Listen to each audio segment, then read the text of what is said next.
Okay, welcome. Rabbi Leibtag is special because he spoke last week at the Yom Ayun and he spoke Sinking Day because we don't, his regular Sunday spot. So the sheer why we should be eating matzah for 7 days and yet the rabbis say only one day. Oh, those rabbis, you never know what they're up to. Okay, Rabbi, b'vakasha. Okay, thank you. And I want to give a yeshkoch anyone attending today. I'm pretty impressed that Erev Pesach, to have time to study about Pesach. Not bad. Okay, It's so better than cleaning. Don't yeah, I people guess like that better than cleaning? Okay. someone wrote they're working while they're listening. Okay. So okay, heads to neck. Now, okay, I'm gonna start right away with my sharing my screen, and we're gonna get right to work. Um, so there's something really interesting, which is one second. What happened to me? Here we go. Um, that's not it. No, no, one second. Here we go. Okay, here's my source sheet. It should be saved. Okay, here's our title today. Um, why the Torah tells us to eat matzah for 7 days and why the rabbis say only the first night. I'm sure you've heard the question before. So I was making a list of the sources of how many times it says in Chumash to eat matzah 7 days. And it turns out there's 7 sources. I'm assuming that's by chance, but if it's not by chance, it's really amazing. But someone can check it out. But that was because there's 7 letters from A to G. One, two, yeah, there's 7 letters there. And the first one, I'll just review quickly, we're all familiar with. In Parshat HaChodesh, the commandment to bring Pesach in Egypt and Pesach for future generations, followed by the 7 days of Chag HaMatzot. That's the commandment. Even though Moshe only tells the people about Pesach in Egypt and Pesach L'Dorot, but the commandment was given to Moshe. This is recorded before we leave Egypt on Rosh Chodesh Nisan. The first time Bnei Yisrael hear the commandment is after they leave Egypt. That's in Shemot chapter 13, after the day after we leave Egypt. We focused on that one last week already. That's in your tefillin. Okay. Then with the Shlosh Regalim, the end of Parshat Mishpatim, we have the Shlosh Regalim, including eating matzah for 7 days in the spring. We have a repeat of the Shlosh Regalim after Chet HaEgel in Parshat Kitisa, which should be the Torah reading for Shabbat Chol Hamoed, which I guess there's not a Parsha Shir for, because it's 3-day Yontif this week, so it's not going to have that. And then in Sefer Vayikra, on the holidays and more, we have Chag HaMatzot again, in the Moedei Hashem. We have Chag HaMatzot again in the Tmidim Musafim in Parshat Pinchas. We always lay Mafta from there, we have Musaf from there. And then famously in Sefer Dvarim, again, the Torah reading on, usually on the Shlosh Regalim, we always read it the last day of Pesach, the first day of, second day of Shavuot on Shmini Atzeret. That's Shmor Chodesh Aviv, Dvarim chapter 16.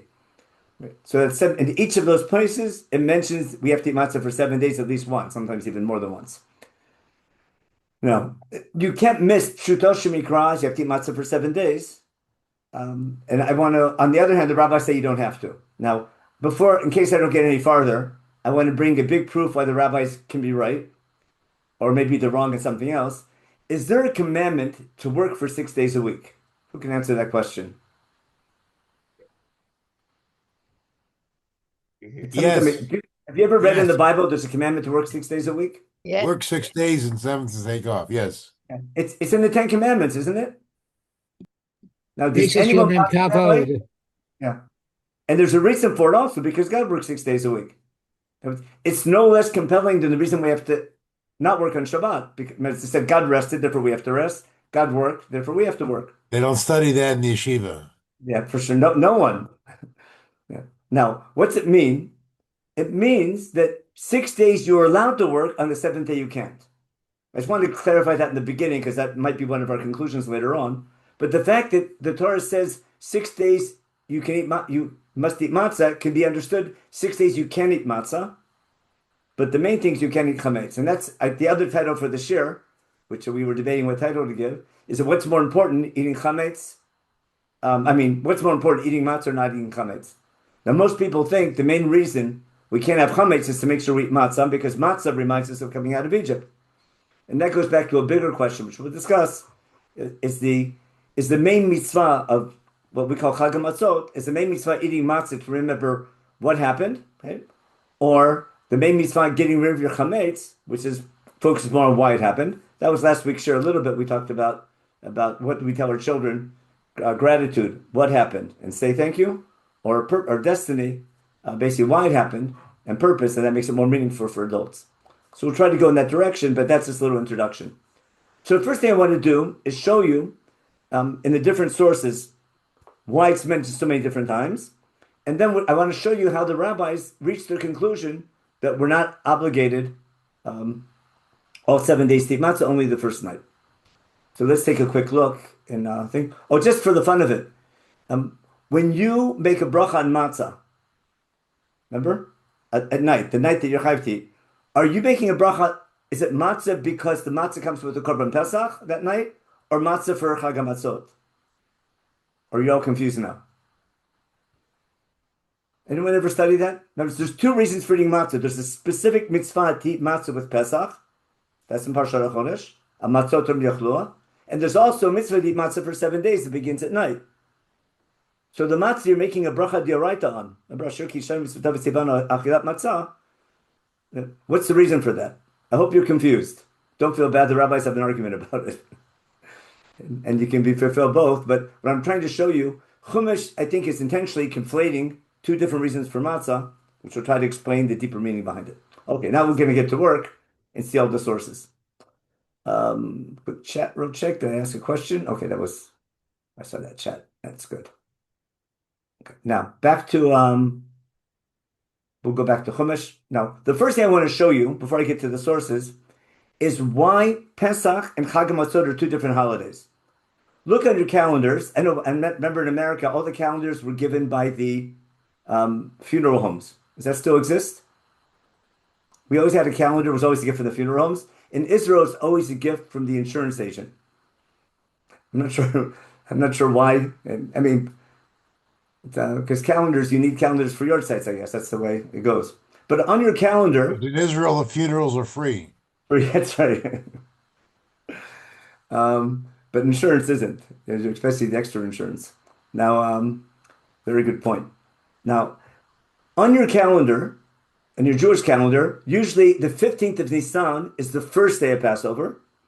And then we have the 7th day of Passover and the 8th day of Passover if you're living overseas. But we call the holiday Passover, and there's 7 days of Passover, or what we call the last day is called Shvi Shel Pesach. That's how we refer to it. But if you look in Chumash, it doesn't say that. In Chumash, Pesach is the 14th of Nisan, and the 15th of Nisan is Chag HaMatzot. Now, just to prove it to you, real simple, I'm just going to open up the Chumash real fast. Where are we? I'm going to show you the classic sources that have Chag HaMatzot. Where are we? I want a Chumash. Give me a second. Oh, here we are. Okay. That's the opening for the shir. That's my source sheet. No, that's not it. I'll just open up another. Hope I didn't ruin it. Okay, I'll just open up Exodus there. I had this opened already, but here. If I look in what we learn in Shul, on when we take out the Torah, chapter 28 in Sefer Bamidbar, we have Korban Tamid, then we have Rosh Chodesh, we have Shabbat, Rosh Chodesh, remember the Tamidim Musafim, and then Uvechodesh HaRishon, we're in chapter 28 in Bamidbar, famous Parsha Pinchas. Every time we daven Musaf, we quote from here. Uvechodesh HaRishon Bar Basar Yom Lechodesh Pesach Lashem. On the 14th is Passover. On the 15th of the first month, okay, Chag Shivat Yamim Matzot Yachel. Eat matzah for 7 days. That's pretty explicit. And the first day is a holiday, the last day is a holiday, special korban every day. And then and we bring the same musaf every day. Remember the famous Ke'ela, what's that? The Ke'ela Tasuyam Shivat Yamim. A lot of shuls have the custom, we all say Ke'ela together. Now, that's in Parsha Pinchas. Let's take a look in, too many things popping out. Here we go. Let's take a look in the book of, that was Numbers. Let's look in Leviticus. Okay, remember Modeh Hashem in chapter 23? But Vayikra chapter 23, Eila Modeh Hashem, B'chodesh HaRishon, Barbasem B'chodesh Pesach Hashem, black on white. On the 14th is Passover. On the 15th, U'b'chamishaser Yom HaChodesh Hazeh, Chag HaMatzot, L'Hashem Sibat Yamim. Matzot Te'ochelu, Matzot should be eaten. Okay? So it's clear in Chumash that the two different holidays. Now, quick question for you. Is it possible that I could have one without the other? Is there ever a time when we kept Pesach and didn't have Chag HaMatzot? Anyone ever remember a date like that or a time like that? When we celebrated Passover and we didn't celebrate Chag HaMatzot? The first one. The first night The very first one in Egypt. Remember, the mitzvah of Pesach was in Egypt and for future generations. The mitzvah to keep Chag HaMatzot for 7 days wasn't until we get to Israel. God only told them about that the day after we left Egypt. But it says it only when you come to the land of Israel. We'll see that explicitly, that the mitzvah of Chag HaMatzot begins when you come to Israel. Is there any other story about Pesach and Chumash? Anyone remember? Well, it starts with Pesach Rishon, correct? That if you remember Sefer Bamidbar, they celebrated Passover in the desert, didn't they? But did they celebrate Chag HaMatzot? No. Who can tell me why it wouldn't make sense to celebrate Chag HaMatzot in the desert? Where do they get the wheat? Exactly. Because what are we eating? What's our staple? Man. And man is kidney. Maybe. That's a little joke for the day. See if you're awake. No, man is whatever it is. I don't know what it is. That's its name. But it's definitely not wheat. So you can't make matzah, and therefore you can't eat matzah. And we had manna anyhow. So that's the question, is Chag HaMatzot only once you come to the land? And there's a story about it. So we're going to read from Sefer. It's the next source on the source sheet in case you were cheating. I mean, looking ahead. Here we go. What's our source? Open up. Okay. In chapter 9, in Sefer Bamidbar, we get ready to leave. We're still in the desert. We haven't left our Sinai yet. We don't leave until the end of chapter 10. Okay. What's it say? God tells Moshe Rabbeinu in the Bidmar Sinai, in the second year since we left Egypt, in the first month, V'yasu b'nei Yisrael et Pesach b'ma'odo. In case you're interested one time, the verb la'asot comes up over and over again with Passover. And now, in English, are you making Pesach? You know the saying? Like, are you making Pesach this year? How are you making Pesach? The word to make, lasot, in Chumash, it's over the place. It's just amazing how that became our custom to use that word. But the word lasot comes with Pesach all the time. Every time you have Pesach, you always have asiyah. We'll see every time we have it. Okay. So, V'yasu b'nei Yisrael et Pesach b'ma'odo. When? On the 14th, on the 14th in the evening, okay, they did it. See the verb see that verb again? They did it. They followed all of its laws. Now, it goes on talking about it. Let's skip those psukim. But it didn't say we did Chag HaMatzot that year. There's no mention of Chag HaMatzot. But what happened? There was a people who were tamei, and they couldn't bring Pesach. They were unclean. They couldn't bring Pesach. Chazal say they were carrying Yosef's bones, maybe. But for whatever reason, they were unclean and were not able to bring the Pesach. They couldn't, the Pesach b'emahu, and they came to Moshe Rabbeinu looking for a heter. Moshe and Aaron. Aaron's always a nice guy. Maybe he'll give a good Pesach. Okay. V'yimru Moshe. I'm sorry, I just clicked the wrong thing. Too many clicks. There we go. ויאמרו האנשים האלו אליו, אנחנו פנים לנפש אדם, למה ניגרע לבלתי הקריב את קורבן השם במועדו בתוך בני ישראל?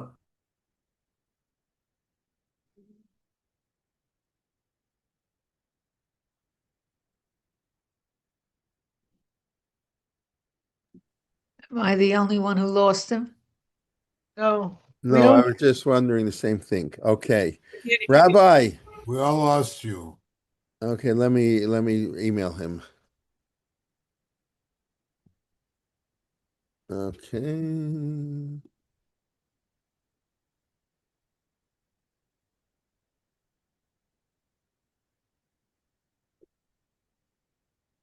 Yeah. Okay, I think he just got Rabbi. Oh no. Now I'm back. Okay, now yeah, we lost you for about a minute, I would say. Okay, so I guess I just lost my internet Yeah. here. So tell me, just make me co-host again, I guess. Oh, you make your no, you're still host. You're So still host? Wow. unless you're on twice, but yes, it says you're still host. Okay, good. Okay. He remembered. He has good memory. Okay, so I'll just repeat what I was telling you. In the desert, remember we put the Mishkan together on Rosh Chodesh Nisan. We just had that in Vayikol Pekudei. And then we have the 12 days of the Nisim. That's over on the 13th of Nisan. On the 14th of Nisan, we make Pesach. And therefore the verb, again, Chumash uses the verb lasot Pesach all the time. to make Pesach. I think I mentioned that. Maybe that's before I got turned. I'll share my screen again. And where's my source sheet? Here we are. Again, Bnei Yisrael do. I'm sorry. God tells Moshe Rabbeinu in the beginning of the second year after we put the Mishkan together. Basically, it's time to leave and go to Israel, but before we leave, we have to bring Pesach. And it's called Korban Hashem, but on the 14th, where's the date? Here, Vayasu b'nei Yisrael at Pesach b'mo'ado at the right time. On the 14th day of the first month, in the evening, they made it. I mentioned the verb lasot is all through. Every time you have Pesach, it's always to do. Okay. Now, there were people who were tamei nefesh adam, they were unclean, and they're looking for it, they want to join in. So they came to Moshe and Aaron, asking for a heter. Hey, we want to bring Pesach. Give us, we're tamei, but let us bring it in here. They said, they told Moshe, we're tamei nefesh adam. Lama nigara leviti krivet korban Hashem b'mo'ado. Why should be held back from bringing korban Hashem? I mentioned, I don't know if I got cut off there. The only time Pesach is called a korban is here. It's called a korban Hashem. It's a korban in the sake of God, because Yud Kei Vav Kei is God's name, who promised prepaid term to take us out of Egypt and redeem us. Either way, they wanted to bring Pesach at the right time, and Moshe doesn't know what to do. He says, "I'm going to go ask God. Do Veshma Matza Hashem." Listen to what God tells him. Vaydaber Hashem Moshe lemor. Daber b'nei Yisrael lemor. Ish ki etamei lenefesh o b'derech hokal lachem ol ledorotechem va'asa Pesach Hashem. Doesn't mean he made Pesach. He wants to bring Pesach. See the verb lasot? Doesn't mean he did Pesach. He wants to do Pesach. Okay. What's the answer? You can have Pesach in the second month, eating with matzah and maror, but there's no Chag HaMatzot involved, no Isur Chametz. In other words, you can do Pesach without Chag HaMatzot. Now, if you can't do it in the first month, you do it in the second month. We need a full moon for whatever reason, but we do it. It's got to be on the 14th. Okay? No leftovers to the morning. The same thing. Do it by basically the same thing you would have done a month earlier. You do on the 14th. You eat it with matzah and maror, but there's no obligation to have it for Chag HaMatzot. So therefore, that proves that Chag HaMatzot exists separate from Pesach, and I can have Pesach without Chag HaMatzot. Now, if your children ask you, I'll go back to Chumash for a minute. If someone asks you, let's say you have children and you're having a Pesach, and they ask you, why are we having Pesach? Why are we celebrating Pesach? What answer would you give them? What's the classic answer? Why are we celebrating Passover? Because God Possessions passed are- over Right. our houses. Oh, that's the right answer. I wanted the wrong answer. Oh. The wrong answer is because God took us out of Egypt, right? But if you read Chumash in Perek Yud Bet, what did God say? If your children ask you, why am I doing Pesach? Tell them, because during the plague of the firstborn, God passed over or protected our houses from the... even if we didn't leave Egypt that night, we'd still have Passover to thank God for saving us from Makat Bechorot. And so I could almost fit into Dayenu. If God only saved us from Makat Bechorot and we didn't leave Egypt that night, it would be enough to say thank you. It turns out that we left Egypt at the last minute that night. That was rushed. We weren't prepared for that. That we'll see soon. But I'm trying to show you is Pesach stands alone without Chag HaMatzot. Now it turns out, this is what's going to be important, God orchestrated that he would take us out of Egypt in the same month of the spring, which coincides with spring in the land of Israel. And that's what we're going to see. Chag HaMatzot is linked intrinsically to the land of Israel, or better known as Chag HaAviv. And we'll see how God is orchestrating all the historical events to match with the agricultural times of the year. So now we're going to see that inside. So now we have to go back and just go in order of all the different sources we saw. Let me just go back to make sure I didn't miss anything on the source sheet. Where are we? Here we go. So we had Pesach Sheni. Okay. Now we're going to do the first time, Parshat HaChodesh. Just a quick review of Parshat HaChodesh. The first commandment is for the people of Israel, capital P, that the first month will be the first month of the spring. That not every individual person decides that. The nation of Israel decides that, called Beit Din. That's for Moshe and Aaron. But then Moshe and Aaron are told to tell Bnei Israel on the 10th of the month to take the lamb, keep it safekeeping to the 14th, and on the 14th of that month, of the first month, to shecht it again in Egypt, and put the blood on their doorposts, and then remember and eat it with matzah and maror, etc. Now, after we get the laws of Pesach Mitzrayim, remember that dam will be a sign for you. So when Makat Pechor happens, God will see the blood on your doorpost and pass over your house or protect you from that plague. Okay, and you won't have a negef when God smites Egypt. Now, then Pasuk Yudal is tricky because it's unclear whether it's going forward or backwards. But listen, read it carefully. After having laws of Pesach Mitzrayim, God tells Moshe to tell the people, "Vayah hayom hazeh lechem lezikaron." This day is a day to remember. Celebrate it as a holiday for God. That's why it could be called Korban Hashem. For all future generations, it's going to be set in their calendar. Every generation on the anniversary of this event, celebrate what sounds to be Pesach. Nice and simple. Now, what's Hayom Hazeh? What day is this? It could be Rosh Chodesh Nisan, because that's the day God's talking to Moshe Rabbeinu. It could be maybe the 10th, which probably less than, or maybe the 14th in the morning. Correct? You discussed this at your Seder. Now, but this day is a day to remember forever. Now, is that talking about bringing Pesach for all future generations, or what's coming up? We'll leave it open for now. Now, out of nowhere, God continues to tell Moshe Rabbeinu. I want to claim later on that this is a section that might have been given to Moshe later, but Chumash inserts it now for a thematic reason. But right now, we'll just read it in order. God's telling Moshe Rabbeinu something which at first glance doesn't make sense. What's God tell Moshe Rabbeinu? Shivat yamim matzot tochelu. Here we go for the first time. Eat matzah for 7 days. Ach yom rishon tashbitu sormi botechem. But on the first day of eating matzah, get rid of your chametz, get rid of your seor, your leaven, okay? Anyone who eats chametz is cut off from the people of Israel from the first day to the last day. Now, this commandment, that's going to be the question, is God saying you must eat matzah for 7 days, or you can eat matzah for 7 days, but what's the main thing you can't do? Get rid of your chametz. Now, there's what's called a chiyuv karet. Karet means you're cut off, I think, from the covenant, but only fundamental mitzvot, something that's like fundamental with your relationship with God, the punishment is karet. Chilul Shabbat, desecrating the Sabbath day, is karet. Not treating the temple properly is going to be karet. Very few mitzvot, or your punishment is being cut off from the people of Israel. But for some reason, right up front, not only you have to eat matzah for 7 days, but the main thing Chumash is focusing on, get rid of your chametz.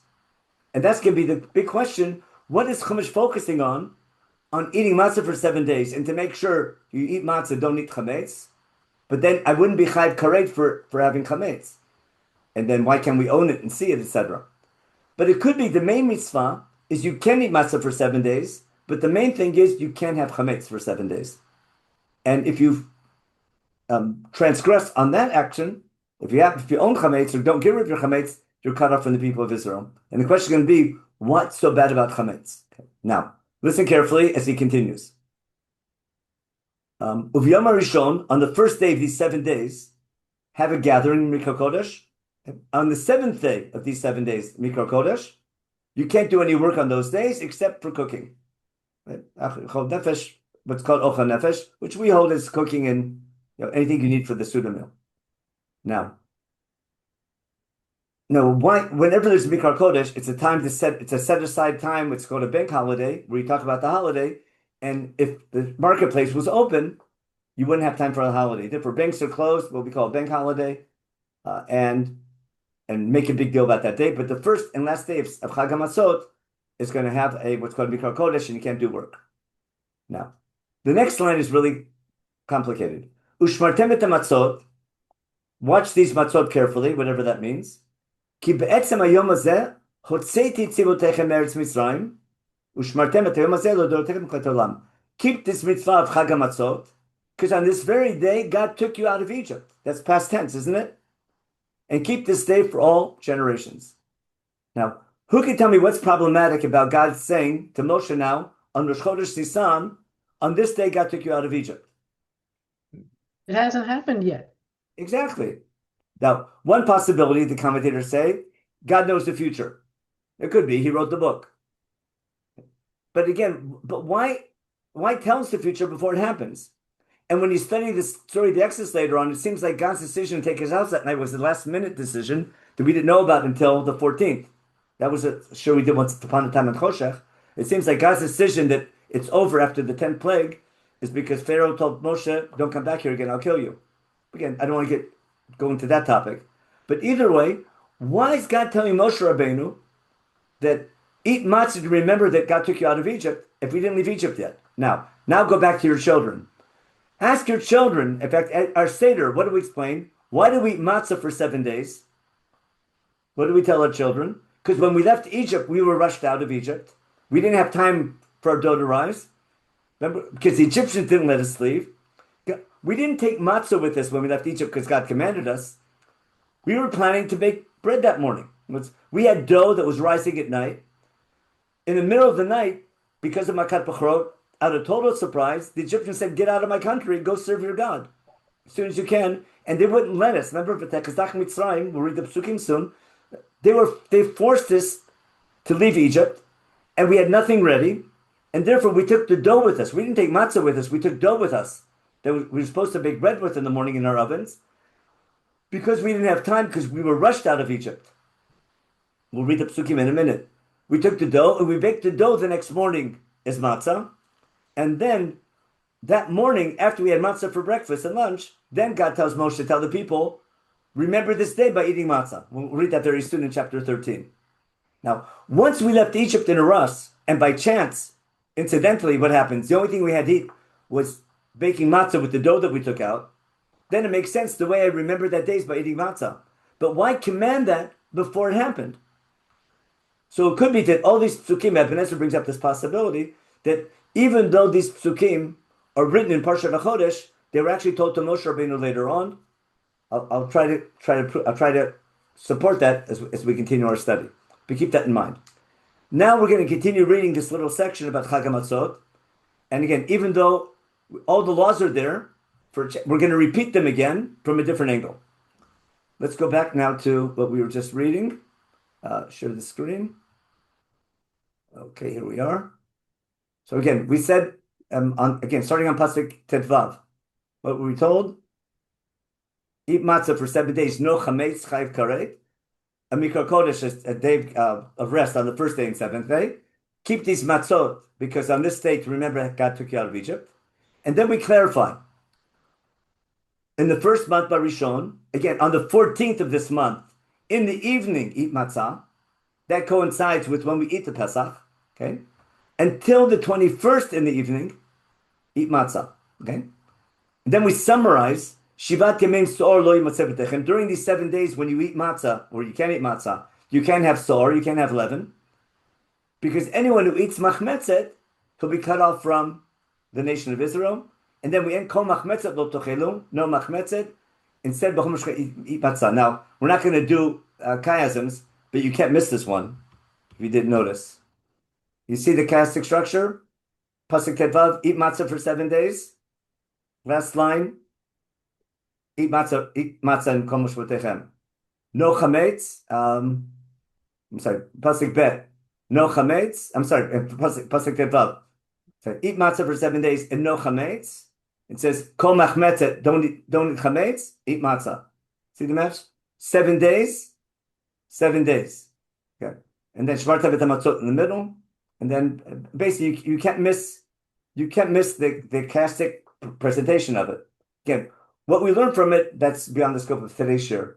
But there's no doubt that, in my opinion at least, that what we're emphasizing here, more than eating matzah for 7 days, we're emphasizing no chametz. And what's the proof? The last line. Okay? Kol chametz tachelu. Instead, eat matzah. Same thing. You can't eat matzah for 7 days, you can't have chametz. I'm trying to support why the rabbis understand that you can eat matzah, not you have to eat matzah, but the main mitzvah is no chametz allowed. Hope that was clear. Now, who remembers, those who studied the rabbinic interpretation, what's the source the rabbis quote why you're only chayiv the first night? What pasuk do they always quote? Anyone remember? Where's my Talmudist? No one remembers? No, it says, even though it says eat matzah for 7 days, how do the rabbis learn you only chayiv one night? There's a pasuk they always quote. Someone's got to remember it. Can Rabbi Jay give it away? The Erev Tochlu Tochlu Matzah. matzot. Right? I'm sure you've heard of that before. The Erev Tochlu matzot, that's the chiyuv. Look what the rabbis did. The rabbis sometimes have a great sense of humor. Look what they did here. Look at the pasuk they quote. I made it nice and colorful here to get the point. What's it saying? First is eat matzah for 7 days, no chametz. Okay, keep the matzah, etc., because that's the day I left Egypt. Then it says on the first day, on the 14th in the evening, eat matzah until the 21st in the evening. Verse 18 is screaming, eat matzah for 7 days, right? From the 14th in the evening to 21st in the evening. We truncate that pasuk and just out of context quote the middle part, which I put in green. It says better. Now, how are they reading the pasuk? They're saying, and there's a bit of logic to it. I'll try to explain the logic, I think, the way they're reading it. And keep the matzah because on this very day I took you out of Egypt, which was on the 14th, maybe the night of the night of the 14th going to the 15th. And therefore, the 14th month, on the 14th day of the first month, in the evening, eat matzah, because that's when he left Egypt, until the 21st. So notice, I could fetch to understand it that way. But in simple pshat, this pasuk is telling you, starting from the 14th in the evening to the 21st in the evening, eat matzah for 7 days, and the rabbis truncate it and highlight that. Now, the way I understand the rabbis is that because these psukim are putting all the focus on the prohibition of chametz, that enables them to say you're only chayav to eat matzah the first night. Why the first night? Because that's when you left Egypt, and that ties it together to the matzah weight with Korban Pesach. Then Pesach, which was eaten on the 14th at night, going into the 15th, with matzah and maror, that's when the holiday overlaps. That's the drasha you do at the Seder. Remember with Yocham Rosh Chodesh, Tabalon Bread B'Yamud, Yocham Yibod Yom, and basically they say, when do you eat matzah? When you have when do you tell the story when Pesach, Matzah, and Maror are in front of you? Now but again, even though they're taking the pasuk out of context, if you look at the wider context here, there's logic to saying I'm only chayav that first night. So that's the main thing I want to show you, that I can read these psukim and understand why the rabbis use specifically this phrase to tell you the first night, even though it's not what's called not pshuto shamikra, it's pshuto shotorah. Understand the difference between them? The simple meaning of the pasuk is eat for 7 days, but when we look at the wider context, I can understand why it's only the first night. And if I truncate the pasuk on the 14th at night, eat matzah, and that's it. Now, again, that's God commending Moshe Rabbeinu in Parshat HaChodesh. Let me open up the Chumash for a minute. But I want to show you, where are we? Sure, open up the Chumash again. Where's my Chumash? Here we go. We'll go back to Shemot chapter 12. No, we don't want that one. This chapter 12 should be here. That's 23. This is chapter. I can go back to chapter 12 here. Okay. After the commandment of what we just read, of God talking to Moshe Rabbeinu, Moshe calls all of Israel together and tells them, take the Pesach, again on the 10th, etc., how to sprinkle the blood, Pasuk Yud Bet and Chav Gimel, and pay attention, how to sprinkle the blood on your doorposts. Batem lo tetzu ish mipetach beito ad boker. The original commandment they get on Rosh Chodesh is to take the lamb on the 10th, shecht it on the 14th in the morning, and sprinkle the blood, and that'll save you that night. No one leave their house the entire night of the 14th. No one is in a rush eating matzah here, correct? I have 2 weeks to prepare for this. The matzah with the Korban Pesach has nothing to do with being in a rush, because I have 2 weeks to prepare, and we're told no one leave your house that night, which means the word chipazon we have to understand it in a different manner soon. Okay, now, then God will pass over Egypt that night and see the bomb, and that will protect you, etc. And then listen carefully. Keep this thing, which is Pesach, obviously, for a law forever, that was Pasuk Yudalid. Keep this day. What do we say in Pasuk Yudalid?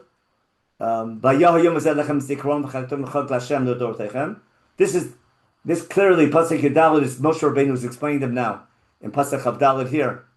Okay, keep this day for a chok for all future generations. And now, only when you come to the land of Israel, which is Pesach, and when your children ask you, why am I doing this avodah, which is Korban Pesach, what we call Korban Pesach, L'Hashem asher pasacha b'tei b'nei Yisrael b'tzemah l'kohen b'tzemah b'tei nuitzir v'yishtachavu. And the b'nei Yisrael go v'yechu b'yasu. So again, the verb, they do b'nei Yisrael to Pesach, as God said. There's no mention of Chag HaMatzot for a good reason. Remember, God told Moshe Rabbeinu the laws of Pesach Mitzrayim, Pesach Dorot, and Chag HaMatzot. Moshe only tells the people Pesach Mitzrayim and Pesach Dorot. Didn't say anything about Chag HaMatzot because we didn't leave Egypt yet. Now, then we have destroyed the Exodus, etc. Now remember what happened. Paro says, okay, go serve your God and bless me. But Egypt rushes us out. Remember, we don't leave because we want to leave. We're forced out of Egypt to go serve our God. Because they say we're all going to die. We told Pharaoh in Egypt, if we don't serve our God, the plagues are going to get worse and worse. They finally give in, okay, to save our lives, go serve your God to stop these crazy plagues. And therefore, the people took their dough before it had risen the way it usually did, and they put it in their clothing. They made like a knapsack out of their dresses or their clothing, and they put it on their shoulders. Okay? And then they borrowed, as Moshe told them, and God made them lend us whatever we ask for. So Bnei Yisrael traveled from Seis to Sukkot that early that morning, late that evening, early that morning, and Erev followed them, etc. Remember this line also. But Sonu Bakar Mikdeh Kaved Mod, when they left Egypt with a lot of people following them and a lot of cattle, Son and Bakar. Remember that phrase. It'll come up later on. Because in Egypt, we might have been shepherds every time we got there. We might have had a little bit of Mikdeh, but the main thing we had was Son in Egypt. Therefore, the Pesach makes sense. It's its own. That's the main. That was our main business from the time we came down to Egypt. But we leave Egypt with Son and Bakar. Now, here's the pasuk we quoted the Seder with Rabbi Gamliel, Pesach Hashuma. The next morning for breakfast and for lunch and for dinner, what do we have to eat? We bake the dough, which we took out of Egypt. How do we bake it? Ugot matzot kilo chametz. We had to bake it like matzah. We didn't have our ovens, and it didn't rise properly, and therefore we made basically pita because it didn't rise. We didn't have the sourdough to put in it, whatever it was. Why didn't we have time to eat chametz? Why didn't we bake it chametz? Because we were thrown out of Egypt. And we couldn't linger, and we had no other supplies with us. Because we were caught totally by surprise leaving Egypt that night. And to remember that event, we eat matzah. It could be that we're not only remembering that God took us out of Egypt, we might need to remember we weren't ready for that redemption. It was a sudden event, and it came as a surprise, and it should be like to remember how amazing that moment was that evening, that out of nowhere, go get out of our country, and we just picked up everything and left our homes. Then we summarize Moshe B'nai Yisrael, 430 years, etc. And then that's a Lo Shimurim. Then God tells Moshe laws of Chukat HaPesach, Moshe and Aaron, Chukat HaPesach, which this whole section had been given earlier because it's about how to bring, with Pesach has to have circumcision first and how to eat the Pesach, etc. And then we're told at the end, Vayasu B'nai Yisrael kasher tziv Hashem Moshe v'Aaron kenasu. For some reason, we have sort of like an epilogue or an appendix to the story of Yetziat Mitzrayim about laws of Pesach Dorot, Chukot Pesach, which applied also to Pesach in Egypt. Why it's put at the end, that's strange, but for the last line, it says, Bnei Yisrael went and did the Pesach. This whole thing belongs earlier, but I want to suggest this, again, not a topic for our shir tonight, but this section of God telling Moshe Rabbeinu Chukot Pesach belongs in Parshat HaChodesh, where the laws of Chag HaMatzot are, and the laws of Chag HaMatzot belong here. We'll see why. Because after we leave Egypt, on that very day we left Egypt, what happens in chapter 13? God tells Moshe, Kadesh li kol b'chor, set aside for me, sanctify every firstborn child from humans and animals, etc. And before Moshe tells the people about Kedusha B'chor, which is not till verse 11, Moshe tells the people about Chag HaMatzot. Moshe doesn't tell the people about Chag HaMatzot until we leave Egypt, which makes sense now. Because I eat matzah, remember how God took me out of Egypt in a rush. Now we're going to read this. I'm going to go back to the source sheet. We're going to read down from Pasuk Gimel to Pasuk Chet. She read last week also from a different angle. Last week we were reading, focusing on what's Vigat Levincha. Now we're going to talk about Chag HaMatzot. Now remember the setting. We left Egypt that night in a rush.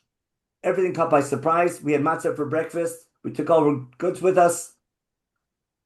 We're on our way to Mount Sinai. Everyone's caught by surprise, and this is a big event we've been waiting for. What's going to be?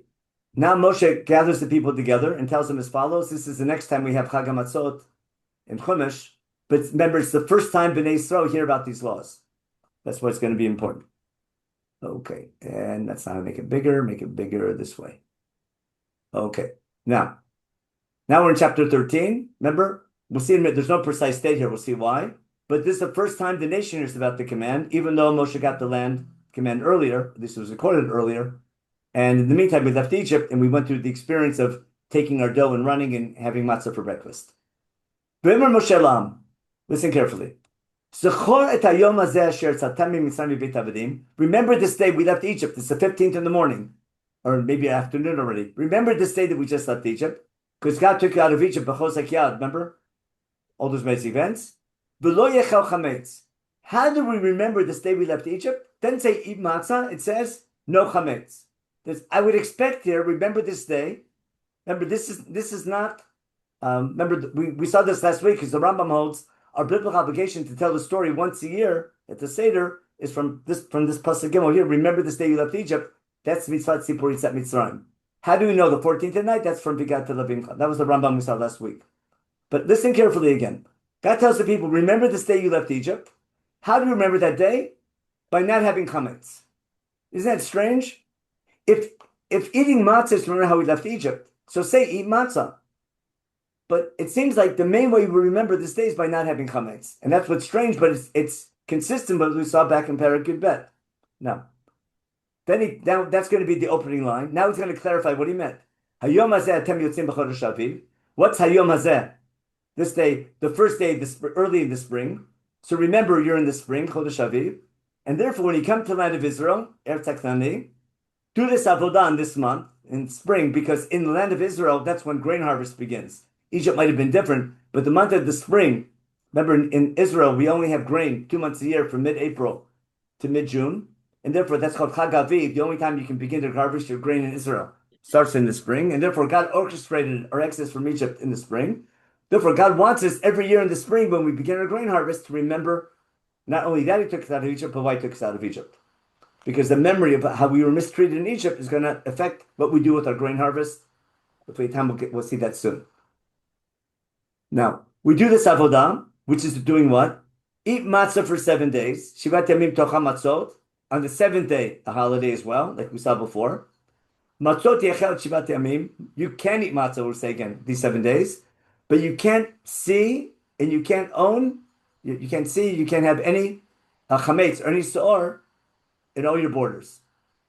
In other words, like we said before, not only can you eat matzah, you can't see, you can't own, we'll see later on, any chametz at all, for sure you can't eat it. And then explain to your children, we talked about last week, not only that God took me out of Egypt, but why He took me out of Egypt, He took me out of Egypt in order that I can keep His mitzvot. God did all the miracles for me in order to keep His mitzvot. That was Rashi and Ibn Ezra on that pasuk. Okay. Now, in light of these two sources, you can begin to see why the rabbis, I call Pshuto Shatorah as opposed to Pshuto Shemikra, why they understand you can eat matzah for 7 days, but you don't have to. But the main thing is you can't have chametz for these 7 days. No chametz allowed for all 7 days, and that's how you remember the Exodus. And again, we have to explain why, which is it's strange. Why? What's so bad about chametz, and why is eating chametz remind us of the Exodus? Now, and again, both here and both back your Perek Yud Bet here, when the first time they hear the law, it seems like the emphasis is on the prohibition of chametz. Again, b'lo yechel chametz comes right up front before eating matzah. So I'm trying to support why the rabbis are saying that. Now we get to the last source. In the meantime, we had Chag HaMatzot in Parshat Kitisa. Remember the Shosh Regalim in Parshat Mishpatim, Parshat Kitisa, and we had it in Parshat Emor and Parshat Pinchas. We saw those briefly, but the next time it's there. It just talks about eating matzah for 7 days. Doesn't go into details about Isur Chametz. The last time we have it mentioned in Chumash, even though this commandment was given on the first 40 days with the laws of Sefer Dvarim, listen to holidays in Dvarim, which are presented from a bit of a different angle. And this gets really confusing.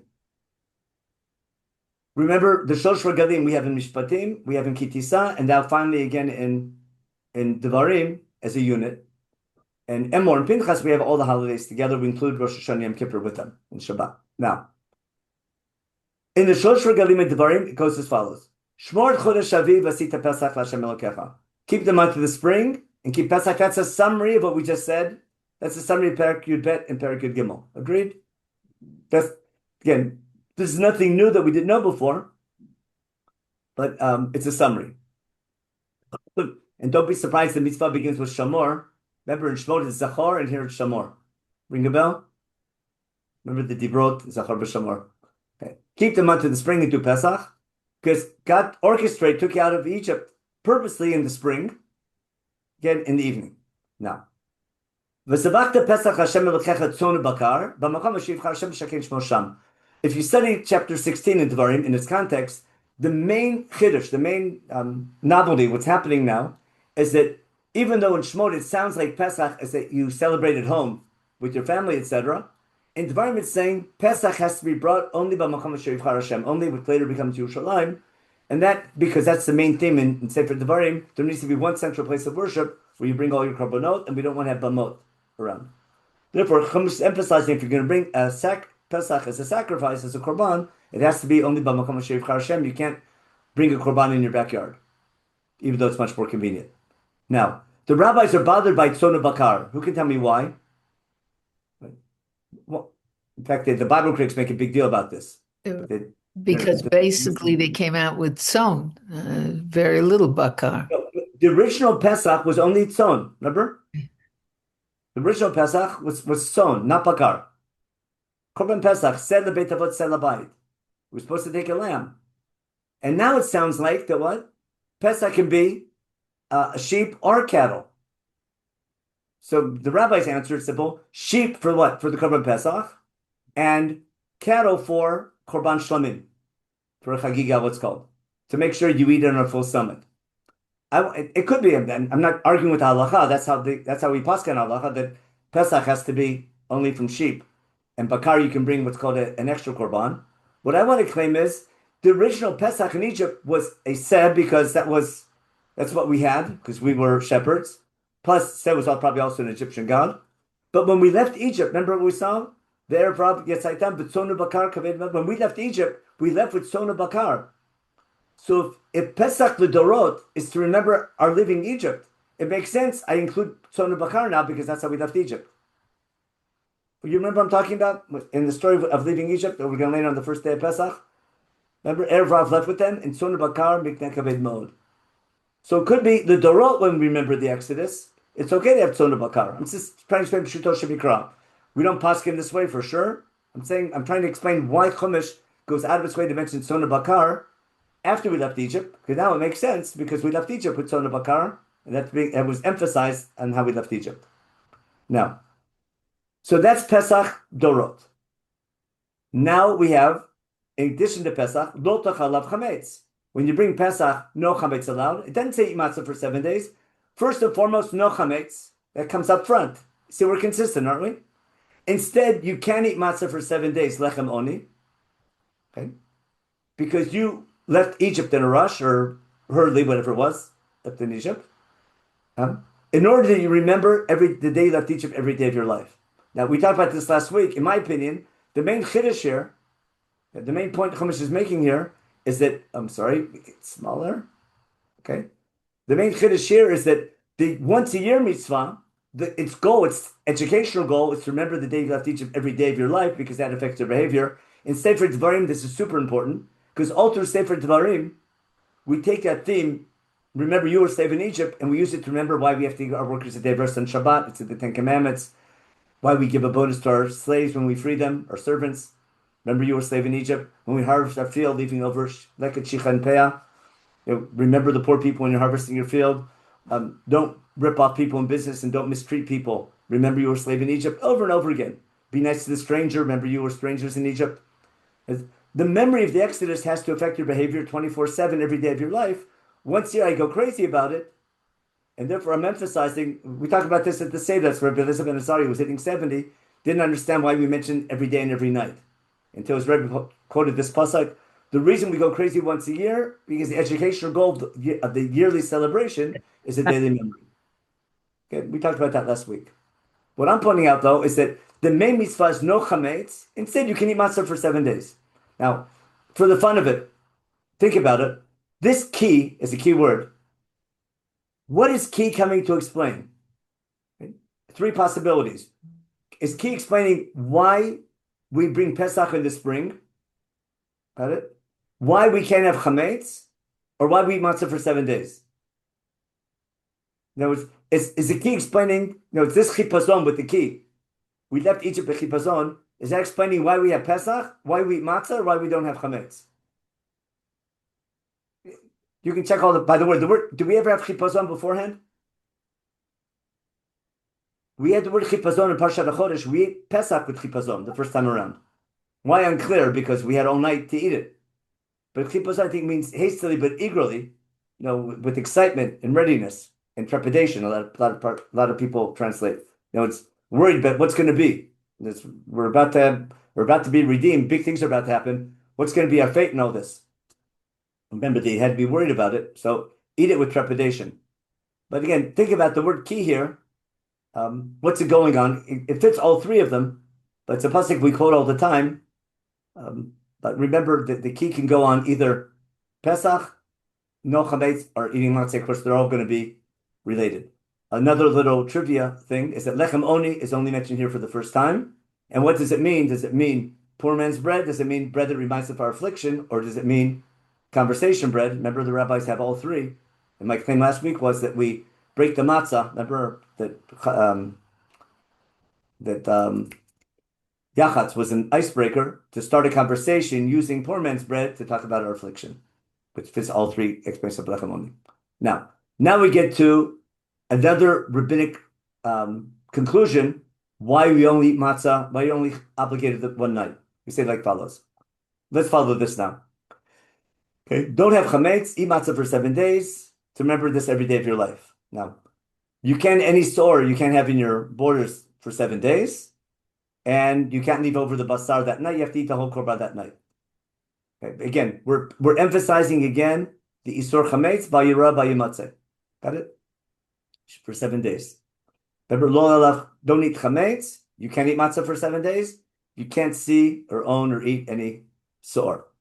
Now, then we go back to the theme of Hamakom Asher Yivchar Hashem. Don't even think about eating Pesach at home, right?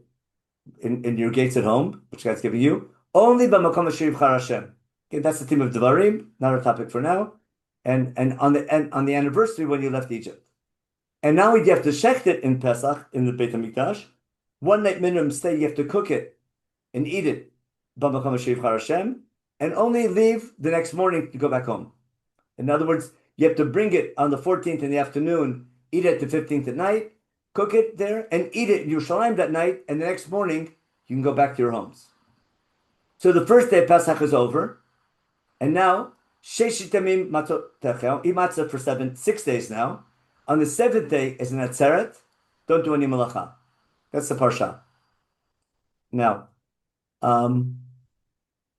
these 6 days in Pshat, what are they? Are these the first 6 days of Pesach? Is this like this? Remember the 10 Commandments? Remember? It says, Sheish Yemim Tavod, if Yom HaShvi Tishmot. We're supposed to eat matzah for 7 days. That's what it says in the beginning, right? Shivat Yemim Tochal Matzot. Now, is this the first 6 days of matzah? Eat matzah. On the 7th day, you have an atzeret? Or 6 more days eat matzah after the first day? Do you understand the 2 ways to read it? It's a machloket parshanim. It's a machloket among the commentators. It's an interesting machloket. But it's a strange pasuk, isn't it? Eat matzah for 6 days. On the 7th day, have an atzeret. And don't do any malacha. But what's this doing here? So I'll just share with you what the rabbis learn from here. The rabbis have a great limud. They say what? It says, eat matzah for the first 6 days. On the 7th day, you don't have to eat matzah because it's an atzeret. And once I'm not chayiv on the last day, I'm not chayiv on all 6 days, except the first night. Again, that's not pshuto shamikra, but that's the rabbis using a pasuk as a sort of an asmachta to remember the law about eating only the first night. But in simple pshat, are these 6 days the first 6 days and this is the 7th day, or this the last 6 days, ending which end on the 7th day when you don't do malacha? Again, it can go either way. It's an interesting machloket. Look in the parshanim. But I have a bigger question. Right? What's it say here? On the seventh day is an atzeret, don't do malacha. How about the first day of Yom Tov? Can you do malacha? The big question is, why is Chumash telling you don't do malacha on the seventh day? Now, if you know the rest of Parshat, if you know the rest of Parshat, did I stop this year? 1 second. If I know the rest of Parshat Re'eh with the Shosh Regalim, it doesn't mention in any of them anything about Isur Malacha except here. If I go to Deuteronomy, here we go, chapter 16. It doesn't mention the first day of Chag HaMatzot not doing work, only seventh day of Chag HaMatzot. Count 7 weeks, got it? And make Chag Shavuot and celebrate, be happy. It doesn't say you can't do Malacha. And then it says Chag Sukkot, keep for 7 days at your grain harvest. Simchat Yom Tov, and then Shosh Pamim B'Shana. On Shavuot and Sukkot, and the first day of Chag HaMatzot, doesn't say anything about Isur Malacha. You with me? All of a sudden, Shvisha Pesach, or Shvisha Chag HaMatzot, you can't do Malacha. Do you understand the problem? It's bothered by everyone. I want to suggest, everyone ever hear the problem before? Or no one ever bothers studying this, because this is Devarim, and it's last day Yom Tov, and no one paying attention. We just read it, we don't pay attention. Okay. I'm not sure if you realize that the last day of Chag HaMatzot is called Atzeret. Now, is there any other holiday called Atzeret? Of course. Sukkot, last day. Last day of Sukkot. Well, it's not Sukkot anymore, because it's 7 days of Sukkot. The last day, Shmini Atzeret. It's not Sukkot, it's Shmini Atzeret. It's its own holiday. Remember the Shechianu and everyone knows all the halachot. But Sukkot has an Atzeret, doesn't it? Now, what do we do special on Shmini Atzeret? But let's go back. What do we do special on Sukkot? Sukkah. We sit in a sukkah and we take lulav and etrog, right? What do we do special on Shmini Atzeret?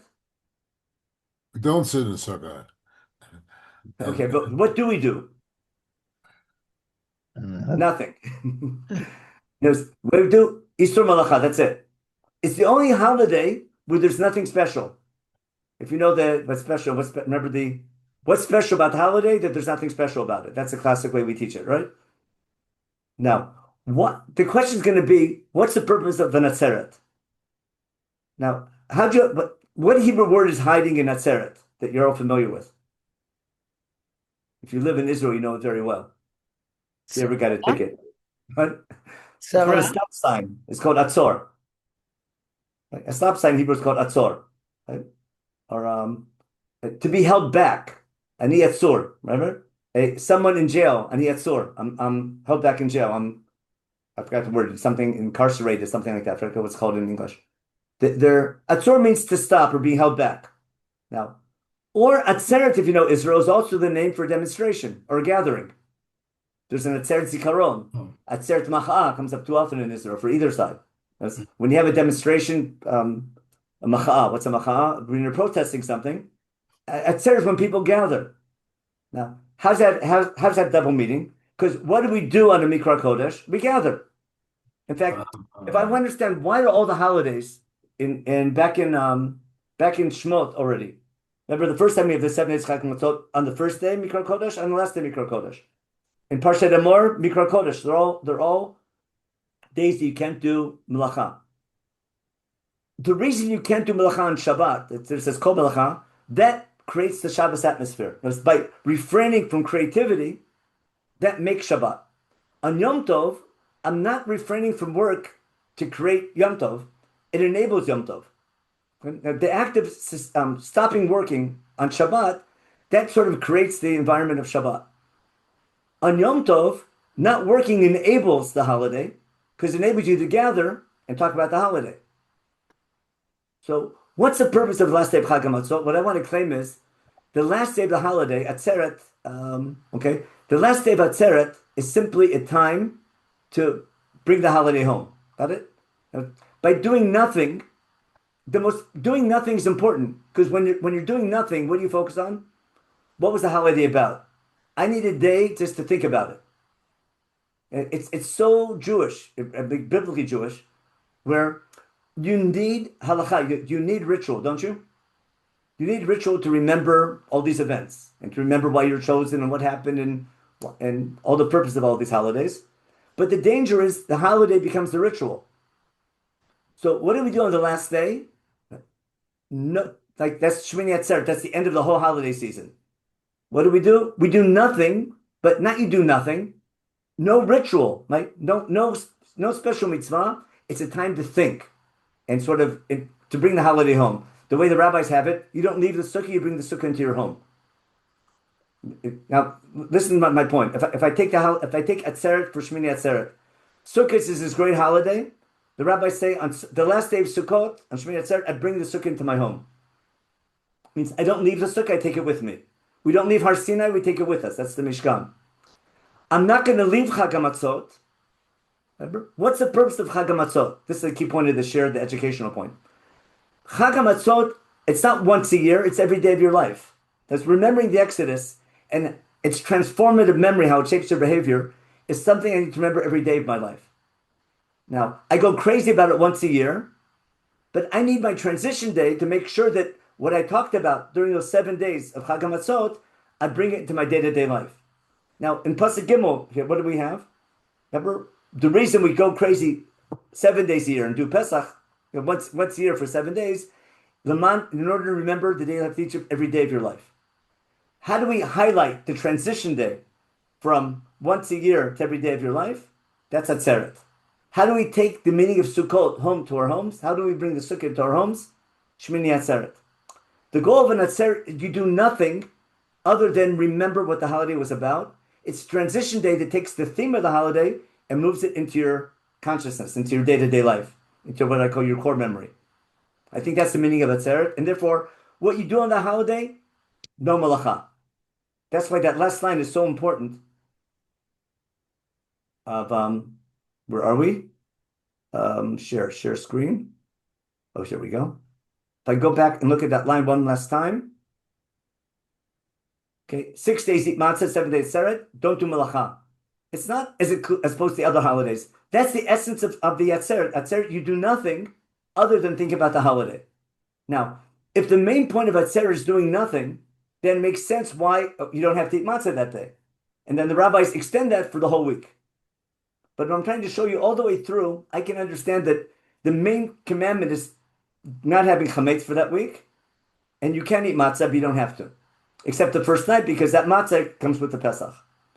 Now, the Rashi on this pasuk, this is what the Rashi says. Eat matzah for 6 days, okay? And Eldar said 7 days earlier in Pasuk Gimel. So 7 days you can eat from the old grain still, right? But the 6 days, now the first day you can't, it's before you bring the Omer, you bring the Omer on the first day. So from the second day on, the last 6 days you can eat from the Chadash, from the new grain. But the first day you can't. So therefore, 7 days you can eat from old grain. 6 of those days you can eat from the Chadash. That's why we do it. Davar acher. I learned from here that the 7th day I'm not chayv to eat matzah. And from here I learned that all 6 days. Okay? Because Shvi, that they do the famous, we do with Rabbi Shmuel in the morning, and before we start davening with Kaddish Rabbanan, we put from Rabbi Shmuel the 13 ways of Torah. You can learn psukim, learn laws from psukim. So the 7th day was in a cloud, right? And we left the cloud the 7 days to say the 7th day is different. Okay? There's no chiyuv to eat matzah on the 7th day. It was only a reshut, and therefore it didn't teach you about only the 7th day, but the whole week. Okay. Mashvi reshut av kulam reshut. See, the rabbis do a somersault to prove that you're not chayv to eat for 7 days. But I think it's more of an asmachta than pshuto shemikra. But that's a different discussion about how the rabbis have a concept and how they apply it to a pasuk. Did the rabbis learn the law from this pasuk, or the rabbis learned the law from its context and apply it to that pasuk? Okay. Except for the first night, shekatuv kapshep. So the pasuk said shneimar be'erev techlu matzot. That's what we saw earlier. I mean, that's Rashi on the spot. Almost all the parshim go in that direction. Now what I want to end the shir with, my time's way up. I didn't realize how late it was. Okay, I'll do this. I think we've done this before. Then the bigger question is, what's so bad about chametz? Now, I understand now that Chumash is making a bigger deal about chametz than matzah. If chametz was, I think we talked about this before, that chametz symbolized Egyptian culture. because Egypt was known for its chametz. I'm sure you've heard that before. Check in Wikipedia. They discovered chametz. They were experts in leaven. Everyone came to them for bread. There's a minister in the government in charge of baking, etc. Now, I'll show this in Yechezkel in a minute. If the goal of coming out of Egypt is not getting the Jews out of Egypt, but getting Egypt out of the Jews, we have a good excuse of being immersed in Egyptian culture. What the rabbis call, based on Yechezkel, we'll see, the 49 levels of Tumah. We're not ready yet for redemption. God had to redeem us because it was too late already. We were just suffering too much. So God redeemed us when we did because we were suffering. We weren't ready yet for Har Sinai. God has to put us through a 7-week seminar to get us ready for Har Sinai. But the goal of getting out of Egypt is not freedom from, but freedom for. And therefore, the goal of getting out of Egypt is to get to Har Sinai, to get the Torah, to become a nation in the land of Israel and keep his mitzvot. But I'm not ready yet to receive the Torah. The first thing I need to do is get rid of my bad behavior, get rid of my Egyptian behavior. And if chametz is a symbol of our Egyptian behavior or whatever is bad, not only because it's Egyptian, because it's because it's bad behavior and evil behavior, as we'll see in Chumash in a minute, then if I'm going to celebrate my freedom from Egypt, if I'm celebrating my freedom for, I need to remember freedom from. Got it? I'm sorry. I got mixed up. Go backwards. If I'm remembering freedom from Egypt, if I'm going to remember for 7 days how I left Egypt, how God took me out, I need to remember why he took me out of Egypt and how I need to be ready for redemption, which is by getting rid of our bad behavior, which is symbolized by getting rid of your chametz. Now, the famous line in Parshat Mishpatim, which we didn't read, but I have it on the source sheet, Lo tishchata chametz dam sivchi. We know that already on the 14th, as soon as you're ready to offer the Pesach, you can't have chametz already. Remember, we have Isur chametz from the 14th in the afternoon. Because you can't, it's called Tova V'Sheretz Biyado. If you bring a Pesach and aren't ready for redemption, there's no point in taking out for redemption if you're not worthy of redemption. Now, what made us worthy of redemption the first year around? We had an anti-Egyptian family meal, didn't we? We took an Egyptian god, we burnt an effigy, that was our main course. We had an anti-Egyptian bread, we ate matzah. But if I'm going to remember for future generations, if I'm going to thank God for that he took me out of Egypt, I need to remember also why he took me out of Egypt. It's to become his nation, to act properly. And therefore, chametz becomes symbolic of preparation for redemption. Later, chametz has all the same laws of idol worship. Basically, get rid of your bad behavior. I'll just share with you briefly 2 sources. I know I'm way over time. You can see the sources later on your own. I know it's Erev Pesach. I shouldn't have gotten carried away before. But we had, remember, Lo tishchata chametz dam zivchi? Here, we did the pasuk with Tzon Bakar. Okay. What's so bad about Egyptian culture? In Vayikra chapter 18, we read this on Mincha and Yom Kippur. Okay? Right before Kedoshim Tiyu, in chapter 18. Okay. Tell Bnei Yisrael, Ani Hashem Elokechem. That's the 10 Commandments. That's Har Sinai. Don't act like an Egyptian. And don't act like the people in Canaan. Instead, follow my laws. And then don't defile. Then we have all the arayot, all the forbidden relationships, incest and things like that. Don't defile yourself with that type of behavior, because that's what they did, and that's what got through them out of their land. Now, in Yechezkel, the people are begging Yechezkel in the 7th year of their exile, 4 years before the temple was destroyed, but this is the first wave of exile, the people in Babylonia, they're begging Yechezkel to beg God, we want to go home, we want redemption. So 4 years before the temple was destroyed, the leaders of the elders of Israel come to Yechezkel, and Lidrosh et Hashem, they're begging Yechezkel to pray for redemption for them. And Yechezkel tells them, go tell them, you think you deserve redemption? You don't deserve redemption. Remember, you have to go through rehab. And tell them, look how bad you were. I told you, when I first chose Israel, when I lifted my hands and I made myself known to them in Egypt, I told them, Ani Hashem Elokechem. That's Parsha Va'era. Remember? I told you, I'm your God, I'm your new boss. And on that day, I lifted up my hand to them to take them out of Egypt, to the land I promised them. But I wanted them to get ready for redemption. And I told them before they left Egypt, V'amar lehem, get rid of your bad behavior. Ish yiksev hashlichu. Get rid of your bad customs. Get rid of your Egyptian idol worship. Don't defile yourself with that bad culture. Why? I'm your new boss. Ani Hashem Elokechem. They rebelled against me. They didn't listen to God before we left Egypt. V'lo v'lishmo didn't want to listen to God. Again, we had a good excuse. We were in slavery. The people didn't get rid of their bad behavior. They get rid of their Egyptian ways. And I wanted to throw my anger at them. And God wanted to destroy us, throw his anger at us back in Egypt. but he saved us for the sake of his name. So in light of what we see from Yechezkel, if I'm going to remember and thank God for taking me out of Egypt, again, what we call freedom from, I need to remember freedom for, and not only that, what the goal of that freedom is, how I need to prepare myself for that freedom. And then beautifully, getting rid of your chametz be symbolic of getting rid of it. Pick your hashkafa, whatever hashkafa you have, whatever, assuming whatever might be, it's legitimate. Whatever in your hashkafa is bad behavior, or bad habits, whatever you're doing that's wrong, get rid of it in preparation for redemption. And the core idea behind it, if I'm going to thank God for what happened, I need to remember why it happened and how it's my responsibility to be prepared for redemption, to be worthy of a future redemption. And that would be why the rabbis, why Chumash has more emphasis on chametz than eating matzah. And by the rabbis saying you're not chayav to eat matzah the whole week, that puts more emphasis on the chametz.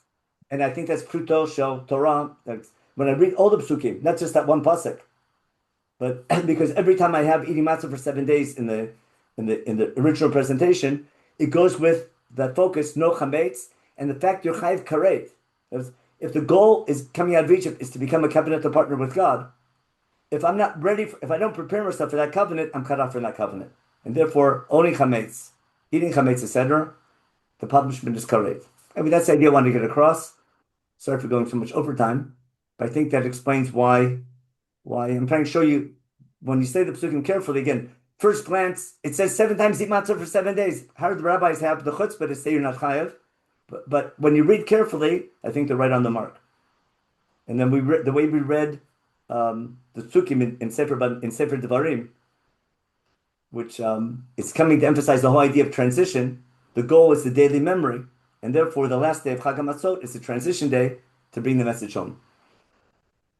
I have to remember every day about it. So any quick, I mean, I know my time's way up, but I'll answer questions if there are any questions. Rabbi, were there anything on the chat, Rabbi? I didn't get a chance to look. I don't think so. Nothing. Hold on, just let me check again. Okay. Any Torah Shabbat Peh questions? I mean, no. Last, okay, yeah. I have a question, please. Sure, go ahead. What about the way they do it in Israel now? If Shmini Atzeret and Simchas Torah is all rolled into one. Oh, it's complicated. Okay. Then you're not doing nothing on the last day. You're doing Simchas. Now Shmini Atzeret was made up for Chutz La'aretz. It wasn't made up for Israel. It's a rabbinic Simchas holiday. Torah, you mean? 2 days Yom Tov.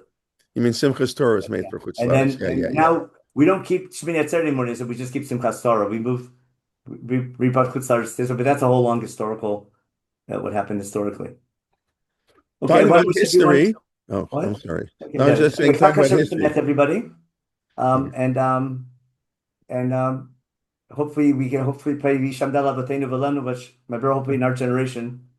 But remember, we have to be worthy, and we're a very touchy situation nowadays. But we have a lot to work for. Okay. Chag Sameach. Thank you. I'm just going to say that talking about history, Dr. Benny Shear is going to be now in the history of the Haggadah, insight from the history of the Haggadah. As I said, in English. I'm going to actually leave a Zoom on since we're starting in half an hour. I mean, I'll pause, whatever, but you don't have to relog on. And so that's half an hour. Dr. Benny Gesundheit Shear in English this week. It's well worth hearing on the Insights history of the Haggadah. Tomorrow back to 11 and 1. Karen Miller-Jackson, I mentioned at 11. Dr. Rabbi Leibtag's, student, as you said, and Sophia Freudenstein at 1. And then Tuesday 9:30, I'll be giving sort of little short, hopefully meaningful insights and Divrei Torah to use at the Seder or maybe any other time. Okay, we'll see you soon, hopefully. And thank you. Okay, I'm just going, like I said, I'm going to keep on the video and we'll be back in half an hour. Okay, bye-bye.